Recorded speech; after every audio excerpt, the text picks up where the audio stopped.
Hi, I'm KS Garner, and you're listening to the Solo Nerdbird podcast. Today, I'll be speaking with Logan Rodgers and Jason Holtzman, editors from the upcoming Scott Snyder Presents Tales from the Cloakroom Volume 2 Kickstarter. Welcome, Logan. Welcome, Jason. Hello. Well, thank you for joining us today. But outside my introduction, who is Logan Rodgers and Jason Holtzman in their own words? So, who wants to go first?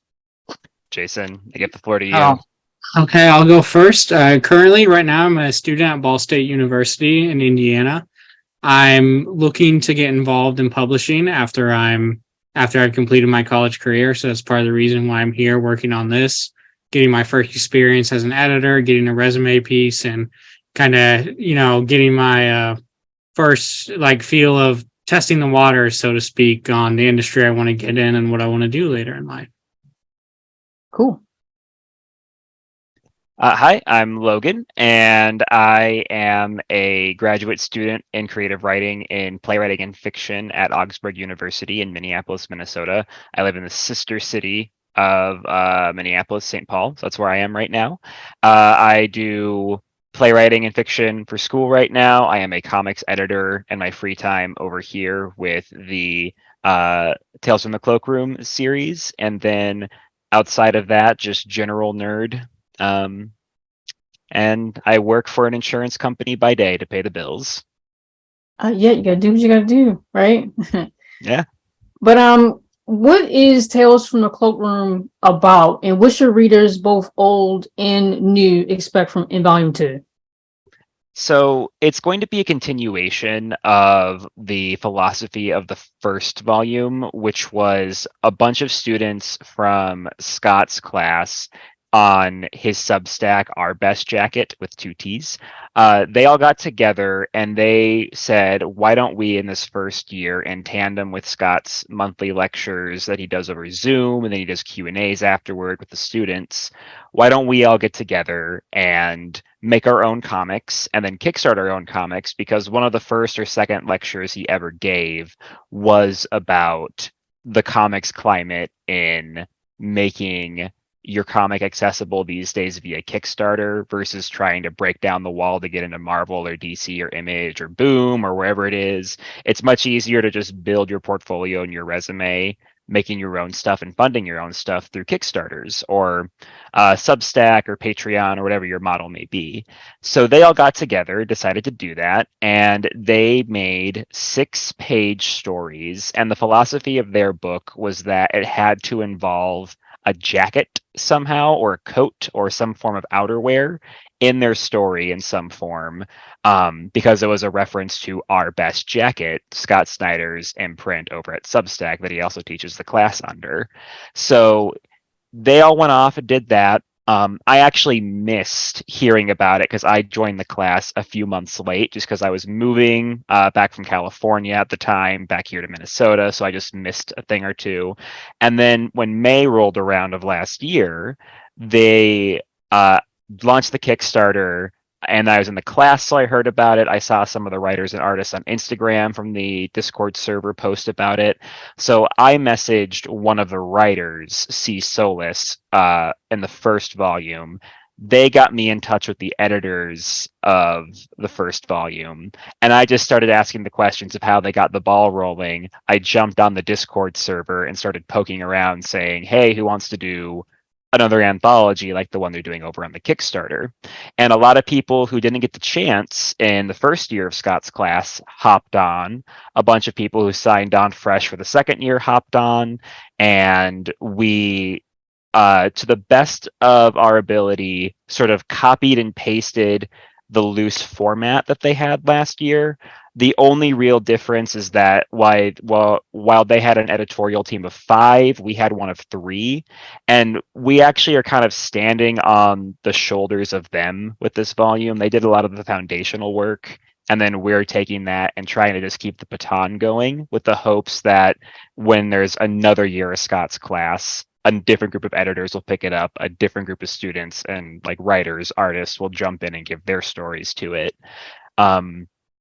So right now with Volume 2, our mission is just to keep the spirit of Volume 1 alive and to make this a running thing.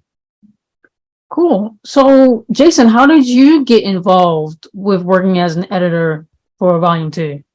So I got involved in this. I don't remember when it was, but I had caught wind of the first one mentioned in Scott's class, and I was still in high school. I was a senior in high school. And I kind of let it go by the wayside. It was something I kept in the back of my mind because I knew I wanted to go into publishing. So I thought it would be a good opportunity. But on the other hand, I also knew I was only a senior in high school. And I was thinking, I don't know if I'm going to have much to add. And by the time I reached out, they were in their Kickstarter phase. The book was basically done. So I was like, okay, I'll wait and see what happens. And then lo and behold, Logan came around. He was asking people to get involved, like gauge interest. In the beginning, I was one of 3 people who like signed up, I think, to be an editor. The third of those people, he helped us set up the Kickstarter, then he left, and then we got another editor who joined us, JB. He's not with us tonight, but he's still working with us. So that's where I fit in. I mean, now I'm finishing my first year of college. The semester will end in May. I've gotten some experience in my media courses. I've gotten a ton of experience on this. I've got some internships pending at the moment, and I mean that's all started because I got the work done on this, and we're hoping the Kickstarter goes well. Mm-hmm. So you're working in publishing and editing, right? And Logan, I know you mentioned before that you are into creative writing and like you said playwriting, right? And things like that, right? And then what you say, playwriting? Yeah, playwriting and Okay. fiction is what I'm studying right now. I've been a playwright for about 10 years now at this point. And then fiction is something that I'm less versed in, which is why I'm doubling up on the work over there in grad school. Comics have always been on and off the table. I'm not too good at drawing them, but I love reading them, and I've taken a crack at writing them a couple of times. So I was versed enough kind of in the overlap that there is in playwriting theory and comic book writing theory, because there's a lot of like visuals and you have to Mhm. embody the action and the meaning of that. And you have maybe 60 minutes to 2 hours in a play. You have 6 pages to 24 pages in a comic, maybe longer if it's a graphic novel. So I'm kind of bringing the brain of a theater creator to bear over into the comic space. So I wanted to make the difference. I wanted to point out the difference because I wanted to know, do you prefer creating the work or editing it? Or is it kind of almost, it's gotten to the point where it's kind of like, it's almost the same, or it's like it's becoming one thing. You can't really tell the difference between one or the other anymore. I think that in the comic sphere, I enjoy editing a lot more than when I was creating, just because I think that there's an important role, and like Jason and JB help out with this immensely, and I know Jason can probably speak to this a whole lot more than I can, but just being the supportive role or being the role that helps shape the thing from being the whatever raw material that it was into something that's publishable, because we're trying to create things that are essentially these little portfolio pieces that meet industry standard for our writers and artists to be able to share, so that way they can go, hey, here's this piece, whatever smaller comics publishing or larger or wherever they want to go with it, and maybe they want to keep it all in a portfolio of self-created work, they can take it and do whatever they will with it. So for me, in the writer to like editor side of things, in comics, I'm definitely more of an editor, I think. Whereas over in playwriting and fiction, I'm 100% the writer that will lock my door for an entire weekend and not leave my apartment and just be huddled over my computer screen working on something. Uh-huh. And so Jason, like for you working, trying to get into publishing and whatnot, would you prefer to stay in this space in editing and publishing, or would you like to go off at some point into writing? Or have you seen too much of it and you're like, no way, I want to keep staying as an editor? It's something I've considered, and I think part of that journey is why I'm interested in in the publishing aspect of the business, is that In reality, like I used to like writing. I think when I was younger, I was like, I'll be a writer. But when you look at that lifestyle is very much of a grind. It can be very difficult.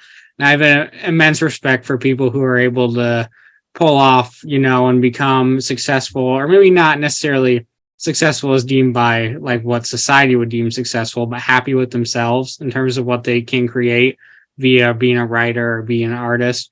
Whereas not that publishing isn't difficult to get into, but it's a little more straightforward.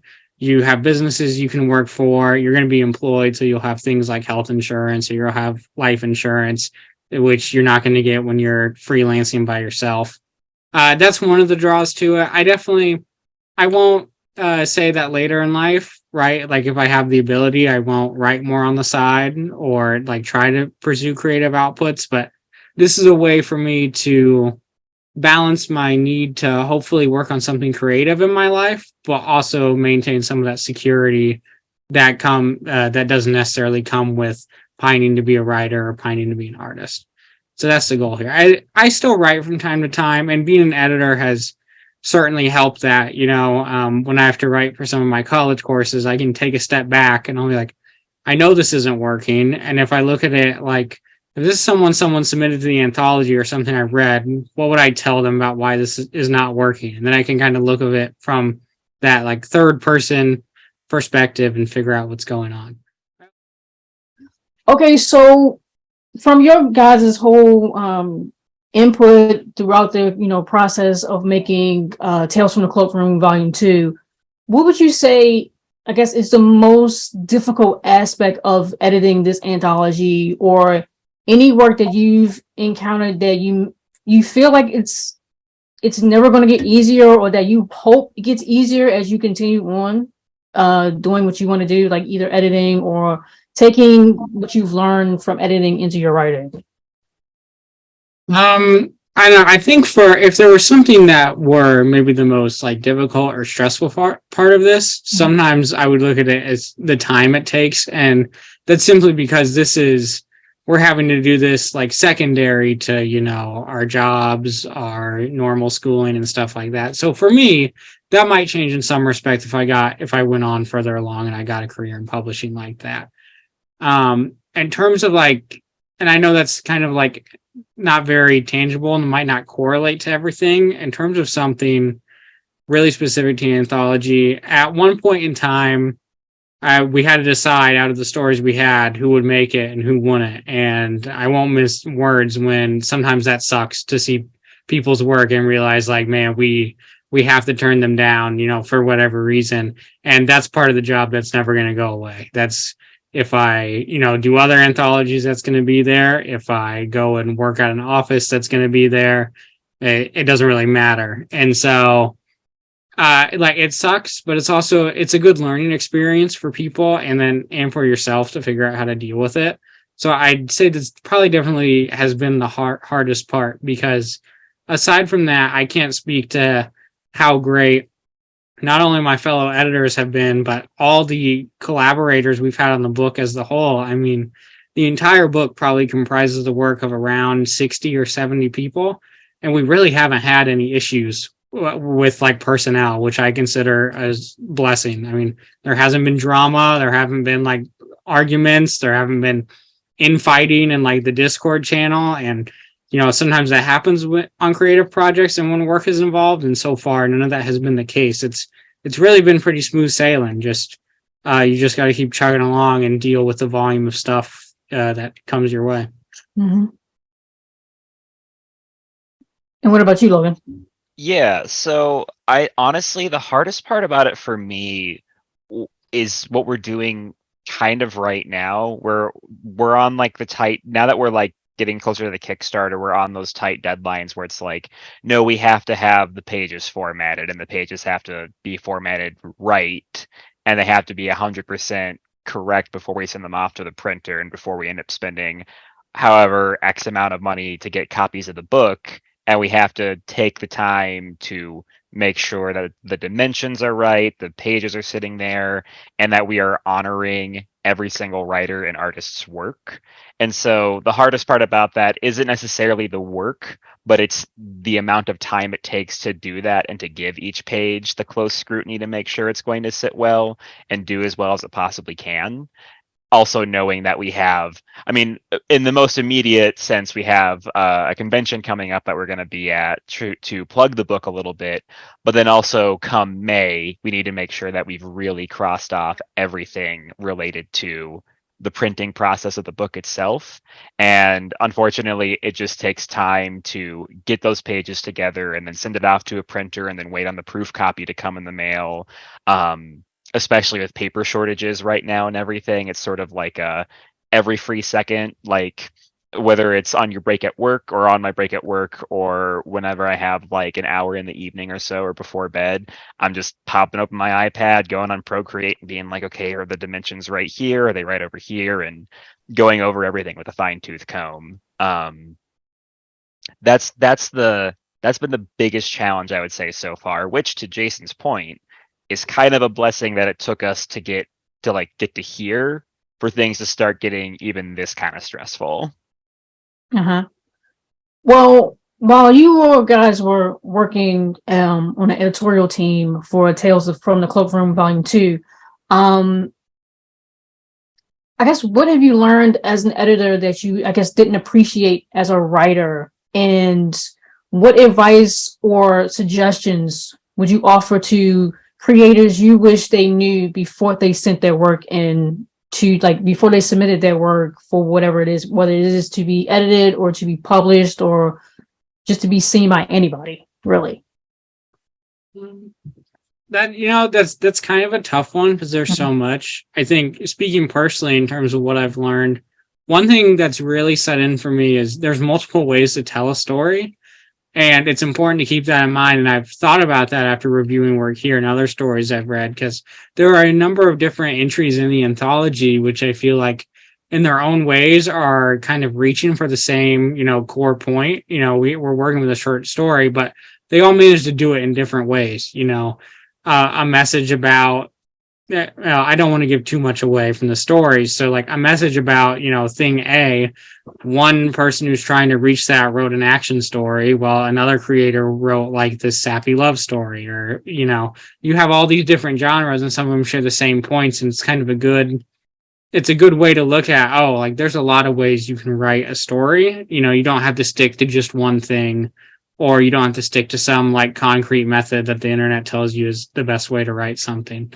In terms of advice, it's hard to give advice to creators other than, I don't know if there's much you can do like pre-write. Like you got to get what you get out there. Make sure it's it's easy to understand, especially in the script stage. I think a lot of our notes sometimes be like, okay, we understand what you're saying, only because we're not having to draw this. This is not going to make sense to whoever, like, you need to fix your grammar here. You need to make sure that whoever reads this knows what exactly you're talking about. You're using too many indirect pronouns instead of just putting the name of the actual object. Like, make sure everything you do is clear, and make sure you have a good grasp on communication. If I mentioned earlier, like, we haven't had many problems in the anthology, the only small bumps or bumps in the road have quite literally been because of lack of communication. And that's been it. Mm-hmm. Can you look? Yeah. And as far as like, I've actually learned a lot from this, both as an editor and as a writer. In my writing specifically, it's that there is a way in which you can definitely utilize shorter forms or shorthands for your stories. In comics, it's a bit different because you can use a visual motif or a metaphor to give someone like the who, what, where of a character and how they're feeling. And just by looking at the art, we can project our emotions into the character. They can do it to us.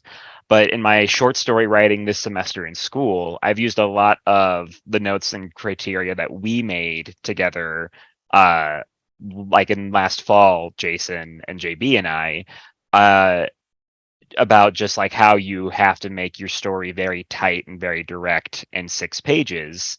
And I keep on thinking about that this semester in school and carrying it with me, where it's like, how do I utilize the most out of this paragraph or out of this word? How do I simplify it?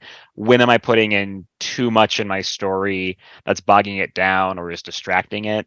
Like we've had, again, not to give too much away, but there were a like 2 or 3 stories that are in the final book that the first draft of it felt like a proof of concept for a story. It didn't feel like so much of a story as it was someone's like ideas for what the story could be.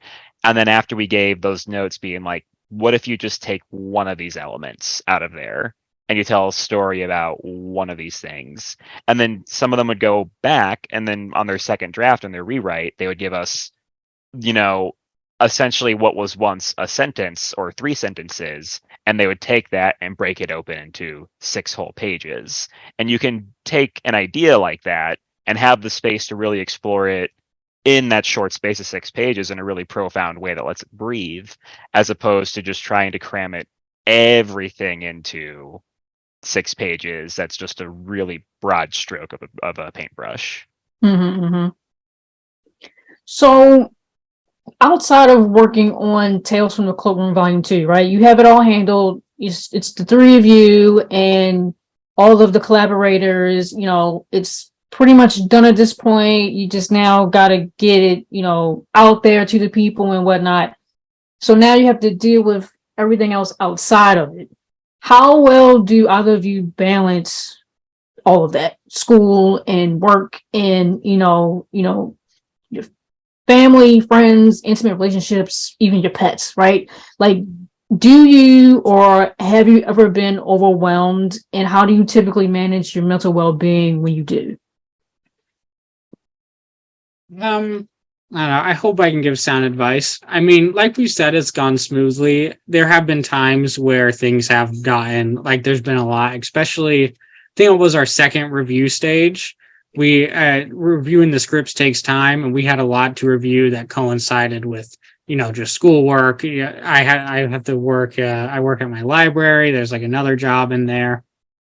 And I mean, really, for me, it sounds simple, but I have to believe, like, I know it's not the end all be all. Eventually I'm going to get to the end of whatever's happening, like whatever's going on. This week especially, we just returned from classes from spring break, and I feel like the teachers have some vendetta against us or something. I've been working on a lot of stuff throughout this week. I was rushing to get on my computer after I just got home from classes, just a little bit before this started. But that's really what gets me through it. It's not super like philosopher. It's not super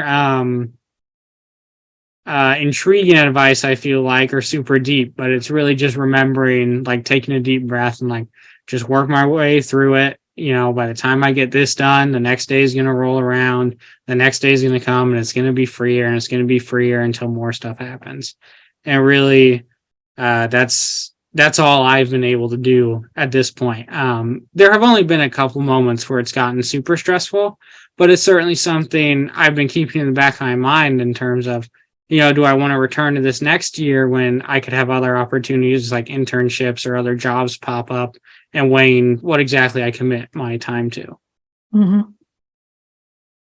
Yeah, I would agree with a lot of what Jason said. I know that for me, I'm lucky in the sense that I do have a therapist that I get to check in with twice a week. So, like, in that regard, I kind of have someone who could, like, look at me and be like, you need to slow down, or if you're going to go this hard, what are you doing when you have a free moment to, like, give yourself some space? So I would say, talk to someone. I'm also very lucky that I have a wonderful partner, and they're also in grad school and busy as a bee in theater as well. But whenever we both need to find a moment, even if it's at like 10 o'clock at night, and we just like hang out and watch an episode of a show, then go to bed or something, it's one of those things where we definitely intentionally schedule the time, whether it's half an hour or whether it's, hey, we're going to set aside this night, we're going to go out, get dinner, and then come home. And it's not going to be about work or school. This is going to be set aside time for us. And then like the compromise is that we can do that one night of the week, and then a different night of the week we can still hang out, but it will just be quiet work time where we're still doing, whether it's homework or I'm doing stuff for this or whatever we have going on. We'll still sort of spend time together silently working on our own things. And we try to be intentional about like when life allows us to have more fun and not be so responsible, we lean into that because we always know that it's just a few weeks or a few months away from it going the other way around. I mentioned that he brought it up, and I say this not just as an editor, but also as a college student. I think a way to help if you feel like times are tough, or there's a lot weighing on you, if you're not already, get organized. And I mean, I might sound like a teacher when I say something like keep an agenda. I like what Logan mentioned there, how saying sometimes, they might lean in, they can take it easy because they know that those stressful times are going to come back. And that's really, I think that's super important.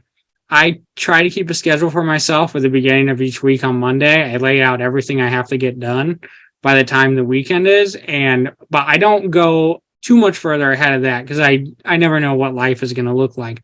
But having that schedule there, it definitely keeps me focused. I'm like, oh yeah, I need to make sure I have this done by Sunday. So I know I need to work on this now. That means I have to work on this, on Wednesday and this thing on Tuesday. I cannot recommend enough how important it is on having the schedule because it also helps allow for communication. Again, being organized, like I said, some of the small bumps in the anthology have only come from lack of communication. It's because, someone's pages weren't where we thought they were, or someone's like submitted their pages like to one of us, but they didn't upload it here, or one of us forgot to upload the pages that somebody only sent to us and didn't share with the whole group, something like that. Its organization is really, really key, and it can help you be steady and get through things. So, is there anything else that either of you want to touch on about Tales from the Cloakroom Volume 2 that we may have missed? I mean, as of right now, as we are recording, the page isn't up right now. Do you know any of the rewards for potential backers? And Logan, I know you have a physical copy of it with you right now. So yeah. So the rewards right now are being worked out. And we do have an artist that we're working with, and part of the reason why we don't have the exact merch that we're offering alongside just copies of the book is because we're in that limbo state where the feelers have been put out. We're just waiting to hear back on what the official word is.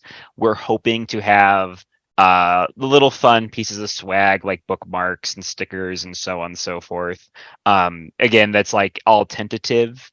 The book we know is going to we're going to have a digital copy of it. We're going to have the regular trade paperback like bound version of it that will ship directly to you if the Kickstarter goes well. And then we are working right now to try to get a variant cover as a different reward that you can sign up for. And the information for all of that is like it's softly live right now at our link tree. It's going to be 100% up and running by the end of March, because at the end of March for C2E2, when Scott Snyder is going to be there in Chicago, Jason and I are going to be there with a bunch of freebie preview copies of 4 stories of the book inside there. So that is the cover by our lovely artist, Nye Rodriguez. And then you can go ahead and swing by. It's going to have a QR code on the back right there if you're at C2E2 in Chicago. And totally free. We're going to try to have them at Scott Snyder's table if all goes well. If not, we're just going to have them on the floor walking around, and you can find us and we will give you them.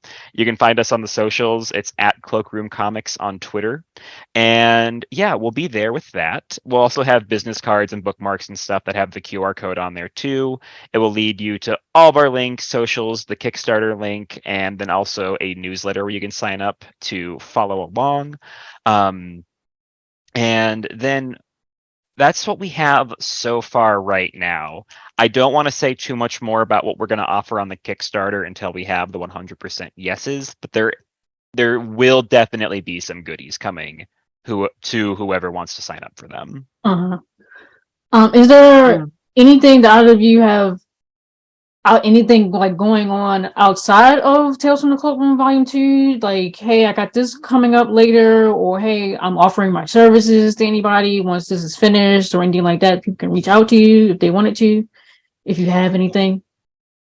Actually, I do. My second year of school is going to be the last one. It's a 2-year MFA program, and I will be doing a Substack for that and for documenting the process of that whole year of work for the final project.